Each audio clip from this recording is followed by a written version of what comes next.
আসসালামু আলাইকুম প্রিয় দর্শক, কুরবানির ঈদ মানেই শুধু আনন্দ নয়, এটা আমাদের জন্য এক আত্মত্যাগের মহা উপলক্ষ, আর এই ত্যাগের জন্য প্রয়োজন এক নিখুঁত কুরবানির পশু। কিন্তু প্রশ্ন হল, কোথা থেকে কিনলে ভালো গরু পাওয়া যাবে, হাট থেকে নাকি খামার থেকে? কেমন গরু কিনব? কিভাবে বুঝব গরু সুস্থ? এই ভিডিওতে আমরা সব প্রশ্নের উত্তর দেব ইনশাআল্লাহ। ভিডিওটা শেষ পর্যন্ত দেখুন। একটা ভুল সিদ্ধান্ত যেন আপনার কুরবানি গ্রহণযোগ্যতার পথে বাধা না হয়। ধর্মীয় দৃষ্টিকোণ থেকে ইসলামে কুরবানির পশুর নির্দিষ্ট কিছু শর্ত রয়েছে। গরুর বয়স হতে হবে অন্তত 2 বছর। এই বয়স চেনার উপায়: গরুর মুখের সামনের দুটি দুধ দাঁত পড়ে গিয়ে বড় দাঁত উঠেছে কিনা সেটা দেখে নিতে হবে। আর গরুটি হতে হবে সুস্থ, কোনো শারীরিক দাগ বা অঙ্গহানি থাকা চলবে না। স্বাস্থ্যগত দৃষ্টিকোণ থেকে গরুর চোখ ও নাক পরিষ্কার থাকতে হবে, শ্বাসপ্রশ্বাস স্বাভাবিক হতে হবে, গরুর শরীরে ক্ষত বা ঘা থাকা চলবে না, দাঁড়ানো ও হাঁটাচলা স্বাভাবিক। কোথা থেকে গরু কিনবেন? হাটের সুবিধা: দাম তুলনামূলক কম হতে পারে কারণ এখানে প্রতিযোগিতা বেশি। প্রচুর গরুর মধ্যে বেছে নেওয়ার সুযোগ থাকে, দরদাম করার সুযোগ থাকে। হাটের সমস্যা: কিছু অসাধু ব্যবসায়ী ইনজেকশন দিয়ে গরু মোটা দেখায়। ভিড়ের কারণে ভালোভাবে পরীক্ষা করা যায় না।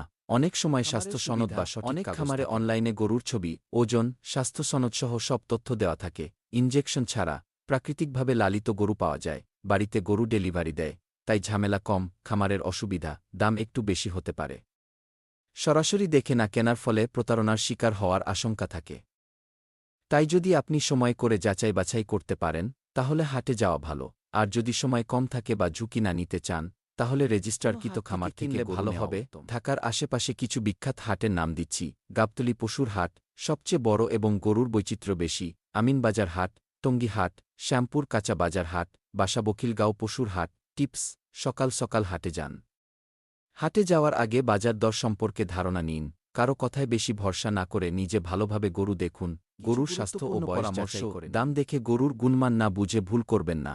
অতি মোটা গরু না কেনাই ভালো। বেশিরভাগ সময় ইনজেকশনের কাজ। গরু কিনে সঙ্গে সঙ্গে পশু চিকিৎসকের পরামর্শ নেওয়া যেতে পারে যদি সম্ভব হয়। 2-3 দিন আগে গরু কিনে বাড়িতে এনে একটু যত্ন বাড়িতে প্রস্তুতি কেমন হওয়া উচিত: আলাদা জায়গা তৈরি করা, ছায়াযুক্ত ও বৃষ্টিরোধী ব্যবস্থা, খাওয়ানো ও পানি দেওয়ার নিয়ম, নিরাপত্তা, গরু পালিয়ে যাওয়ার আশঙ্কা ও যত্ন। 2-3 দিন আগেই কিনলে কেমন ঘাস, ভুসি বা খাবার দেওয়া ভালো। গরুর স্ট্রেস কমানোর উপায়: গরুর পেট পরিষ্কার রাখার নিয়ম, অতিরিক্ত খাবার দিলে জবাইয়ের আগে প্রস্তুতি, জবাইয়ের জায়গা পরিষ্কার করা, দড়ি, ছুরি, পানির ব্যবস্থা, সময় মতো কসাই পাওয়া যাচ্ছে কিনা, গরুকে কষ্ট না দিয়ে ব্যবস্থাপনা। সামাজিক ও ইসলামিক দায়িত্ব: বর্জ্য নির্দিষ্ট জায়গায় ফেলা, রাস্তা ও ড্রেন পরিষ্কার রাখা। ইসলাম কি বলে পরিবেশ নিয়ে? প্রতিবেশীর উপর কষ্ট না দেওয়া, স্ট্রেস না নেওয়ার ইসলামী শিক্ষা।